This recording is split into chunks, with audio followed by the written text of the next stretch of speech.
Grrr, bow, bow, bow, bow, bow. Grrr, bow, bow, bow, bow. Welcome to yet another episode of the Born Free Stream. We are the heirs of this democracy, and therefore, very, very important conversations need to be had. So, guys, I'm a very important person. Don't worry if people are texting me. Everyone wants to hear me talk, right? Don't worry, we'll ignore them. First things first, I want us to jump right into it. I think I am finally vindicated for the first comment that I made about baddies. When I told you guys we need to strip all types of attention from baddies, I was being real, because not only are these people a poison to our society, but they're also beneficiaries of crimes against humanity. Us as South Africans, we suffer so much when there's no water in our hoods, when there's no service delivery, but that money is being spent on a baddie somewhere in the Maldives or Dubai, shaking it to take your money, the money that you pay as tax, that should be used for your services, but it's being used for other stuff. So I'm so happy that so many baddies are coming to the forefront and are being exposed as the true beneficiaries of this corrupt system of these tenders and stuff like that. So, Ms. Tobejane, sorry that you almost got killed. That's bad. But your story should serve as a lesson for all the little girls in the world who think that them being an actress or an influencer is the easier way to a softer life. Soft life. You know, that's our term. I'm so happy that this happened. And I'm happy that she didn't lose her life, because now she can teach other young girls. There is no way that a TV presenter should earn more than a doctor or a nurse. The work that they do is not really necessary for society to keep functioning and moving forward. So it's wrong for anyone who's an influencer or a baddie to be earning 50,000 rands per Instagram post, where someone who actually spent 7 years studying to be a useful part of our society is only earning 47,000 at the end of the month. That was never fair. So I'm so happy that with all of these things that are unraveling right now, I feel like girls are going to see that this lifestyle of wanting to be an influencer and getting men to pay for you to go through life, that's not going to fly much longer, because most of these men are involved in very, very serious crime that is not only affecting its immediate victims, but the ripple effects are affecting all of us as a country. So I'm so happy that baddies are being exposed. These lives that they're living does not come from, listen, Tuli Pongolo, she's not living that life from the strength of her DJing. Tuli Pongolo is not living that life from the strength of her acting on Generations. Come on, guys. These baddies are the people who have created a huge gap in society. Do you understand what I'm saying? So many little women aspire for an unattainable standard of living only because it has been advertised to them by these influencers who don't really work for anything, who are cover up or pseudo sex workers, covered up and acting like they're not sex workers, but they actually are. So I'm actually excited that with everything that's happening in the country, all of the excitement that's happening, or Mini Dlamini, or Cyan Buji, all of these women are being exposed as beneficiaries of these tenderpreneurs' illegitimately acquired lifestyle. That's a good thing for me. Personally, very, very happy about that. But let's get straight into it, right? Let's get straight into it. I don't want to speak about politics only because it's the trending thing. You guys need to understand that I'm more than just a rapper, right? I am an entrepreneur, and in entrepreneurship, you soon realize that the success of your business is very much dependent on the stability of your government, and hence you start to want to contribute towards the political conversation. Because, for example, in 2021, when the riots came, I had a whole delivery logistics business set up, but the area in which the riots broke out was the area that I was operating in. So I got washed out of business because of me not being aware of the political situation around me. So I will never make that mistake ever again. This is why I'm now much more vocal about political happenings in the country.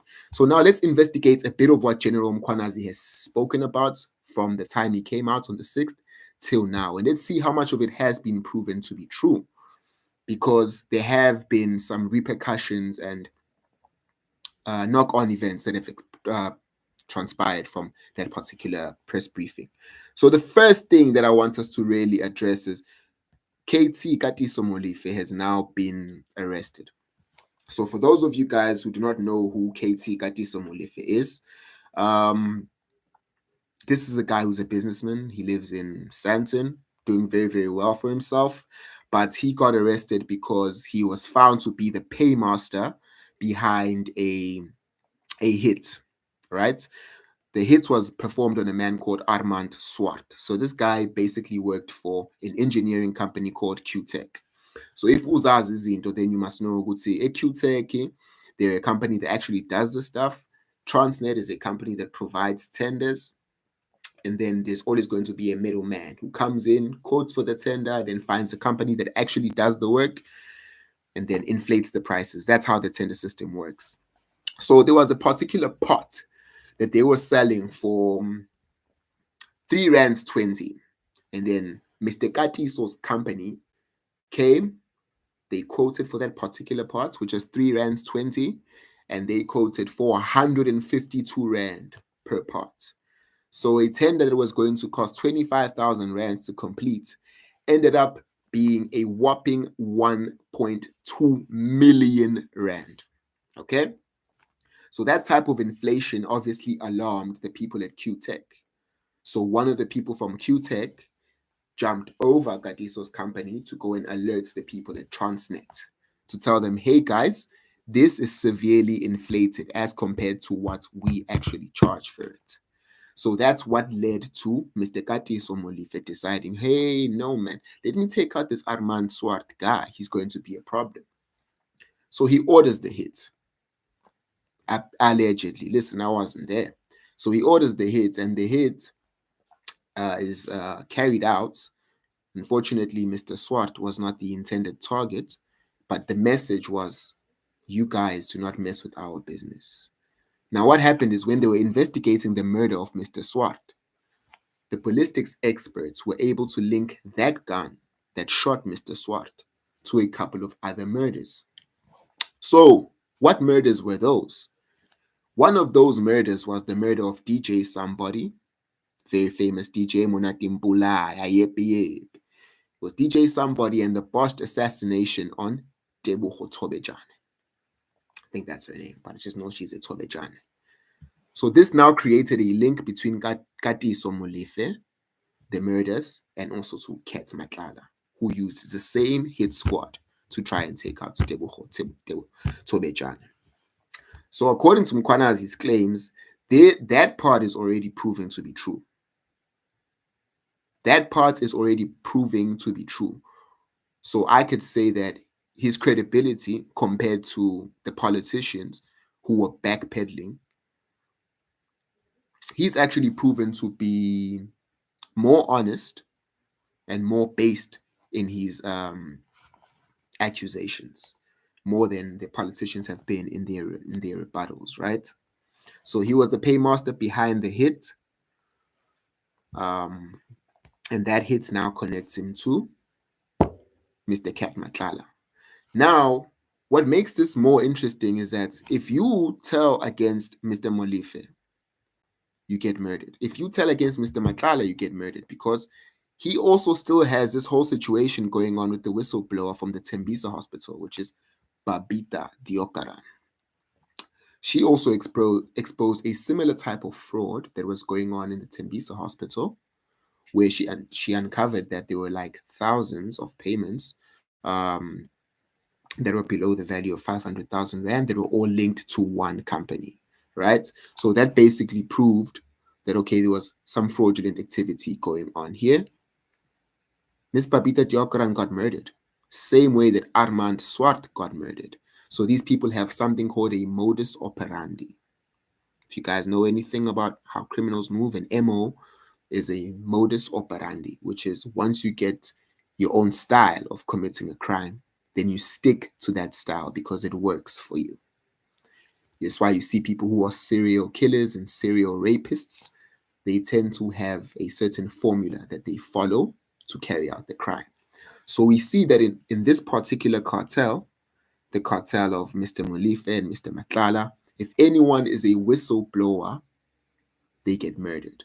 So the modus operandi carries out from how they are able to attain these contracts and to how they deal with whistleblowers. It's consistent. So this shows you that these people have a modus operandi. And oftentimes when criminals share a modus operandi, they tend to be within the same circles committing that crime together. So Mr. Molefe and Mr. Matlala, there's a link developing in between them because they use the same hit squad that uses the same weapons and they use the same modus operandi to deal with whistleblowers, and they use the same modus operandi to commit the crime. So that's where the link is developing. And this is what's giving even more substance to the claims that were made by the Lieutenant General Mkhwanazi. By the way, guys, I didn't know that the word lieutenant is pronounced like that. My whole life, I thought it was lieutenant. So thank you to General Mkhwanazi for teaching the whole of South Africa that it's actually lieutenant. All right. So far, as I'm saying, everything that the Lieutenant General has alleged has proven to be true. On the other end, because I feel like now, because of these revelations, there's now two sides to South Africa as a whole. There's pro-Mkhwanazi, there's anti-Mkhwanazi. Anyone who's anti-Mkhwanazi is a beneficiary of the current rot of the system. Anyone who's pro-Mkhwanazi is somebody who has been waiting for the slightest opportunity to collapse the system. So anyone that comes out in defense, if anyone comes out in defense of these politicians, in defense of Katiso Molefe, Kat Matlala, Kenny Kunene, and all of these people, then all that should show you is that they are the anti-Mkhwanazi crowd. And those people are beneficiaries of the deeply seated rot within the South African system. Right. So let's also talk a little bit about Kenny Kunene. I'm sure all of you guys have seen the picture of his where he's sitting like this. If you're an actual South African and you grew up in a hood, surely you know what this means, right? Surely you know what this means, right? And for someone who has spent that amount of time in jail to come out and have so many pictures doing this, and then actions that match this, that should show you which side that person's bread is buttered on. This refers to the 26 numbers gang, right?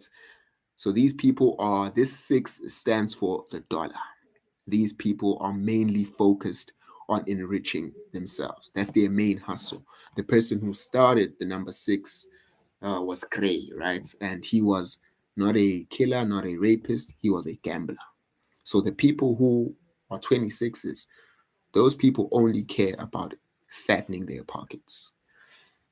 So to see somebody like Kenny Kunene going to hold a meeting with an alleged crime boss on the morning of that person's arrest, I think this should be able to draw a picture for you to show you what's really going on, right? One of two things, man. He could have been there to forewarn the man. Forewarn is forearmed. So he could have been there to forewarn the man and tell him, listen, as a Johannesburg MMC, I understand the operation that's coming. These people want to take you out. You're going to go back to jail. So he might have been there to warn him ahead of time, or he really was there on journalist business. So if he was there on journalist business, we need him to tell us who is that journalist that he was taking there. We need to know the name of the journalist. We need to see the article that he was planning to publish or has published as a result of that meeting.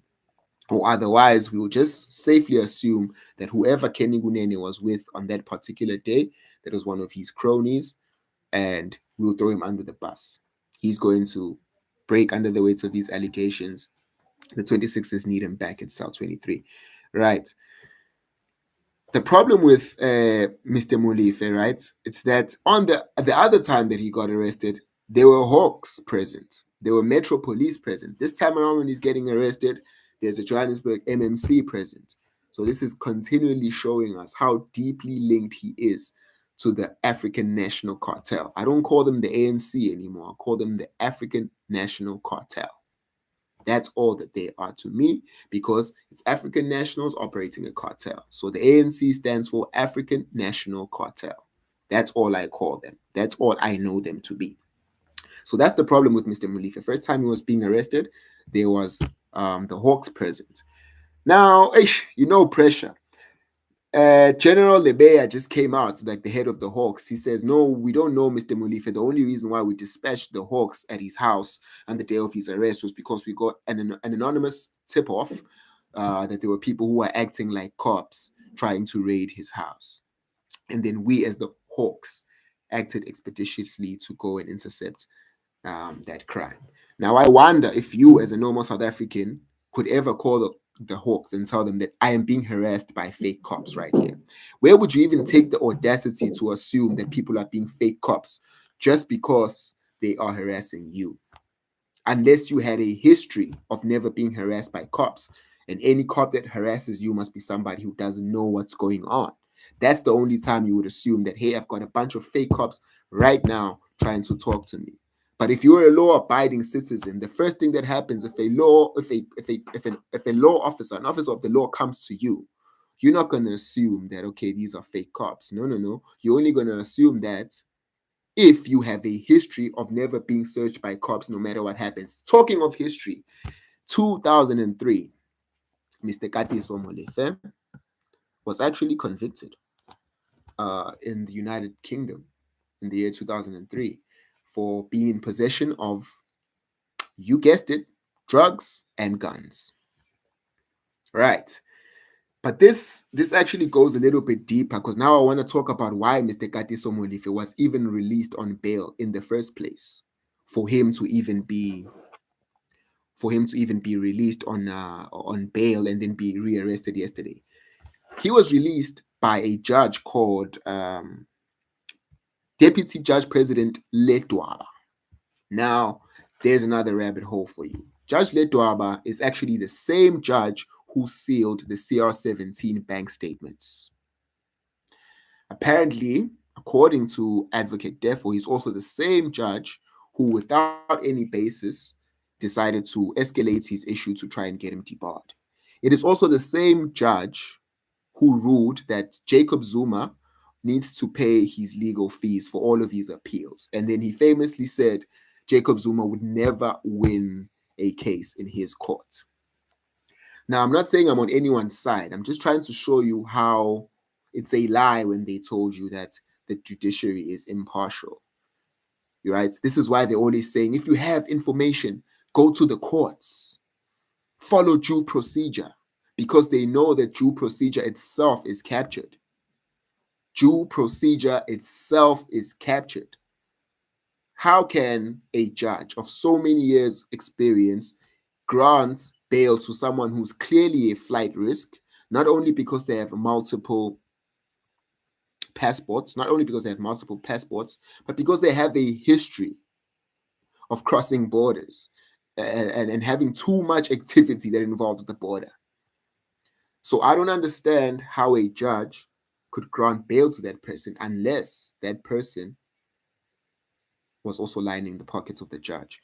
Now, this is the rather unfortunate part about democracy or whatever system of governance that we have going on right now. The unfortunate part is that democracy is not really democratic in its nature, due to the fact that to convince people's minds to believe in your idea, you need money. You need to fund your ideas so that they can have legs, right?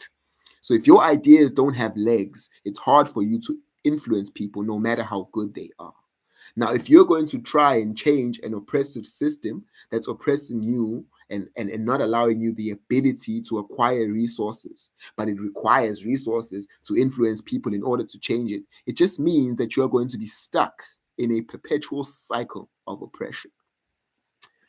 And I think right now, South Africans are really siding with General Mkhwanazi and are hoping and praying that something happens to him so that a violent response is justified, right? I'm not inciting anyone to violence. I'm just analyzing the situation right now. Seems like the South African government is only going to respond to something that's sort of a drastic action or a drastic momentum that we need to develop.